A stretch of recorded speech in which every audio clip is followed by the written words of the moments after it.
circus.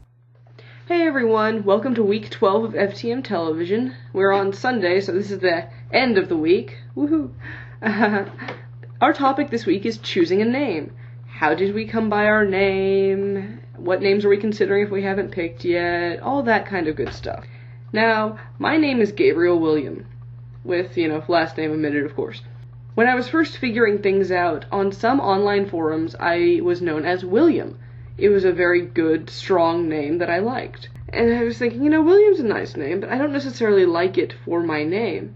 So I kept trying to add things to it, like, maybe if I made my middle name James, William James, that's a decent name. Okay. But I don't feel like a William. Then one day, whenever I was actually considering my actual name, what am I going to be called, it just clicked in my head and went, Gabriel! I am Gabe. Hear me roar. And now it's Gabriel William, which is a very lovely compromise. I love my name. And it all works out. Of course, for most people, picking a name was not as simple as, oh, well, this sounds like me, like I did, but it's usually more along the lines of, I wonder. And then they look through things, and they add things up, and they go through this, and they go through that, and then they end up with a name.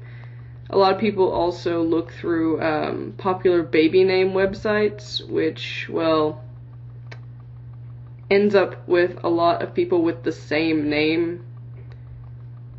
I can't even describe to you how many Aiden and Aiden variants I actually know in my real life. I've met no other trans guys named Gabe. I have met at least a dozen Aidens. Guys, please scroll past the A's if you're going to look at baby name websites. One of the ways that I notice some guys pick their name is by looking at family names.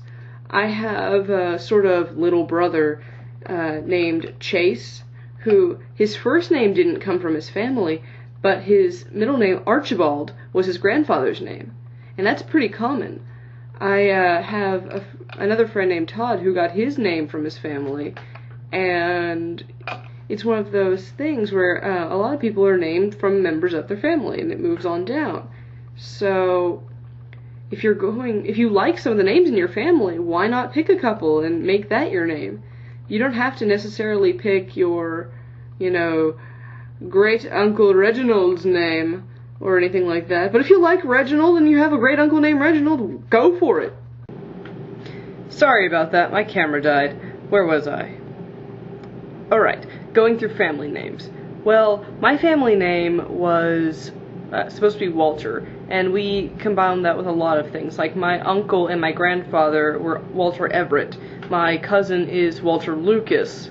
So if I was going with a family theme and I was closer to my family, I'd probably pick Walter and then, maybe do Walter Gabriel and go by Gabe anyway, just to have the name in there. That's one of a really good piece of advice that I actually did get whenever I was considering names was, hey, well, what about family names? And hey, well, that might work. And while it is popular, I will keep going back to this, it's not necessarily a great idea to go through and pick a name from a baby book. What I would say is if you're going to do that, look for name meanings as opposed to the names themselves. Or if you happen to know something you might like, look at it and save it for later. Because a lot of people make really snap decisions and go through, a dozen names a week. And, well, with all of the different kinds of names there are, you don't want to, lock yourself into a box and then have people go, oh, I'm going to memorize this name now, and now you're changing your name for the 13th time and they don't feel like remembering a new name for you. Because it's really not that reasonable.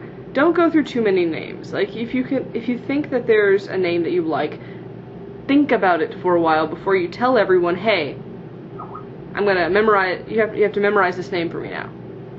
Or you can say, hey, I'm gonna try out this name, if you want to, just try to remember it, or whatever. I'm just seeing how it feels for now. Yeah.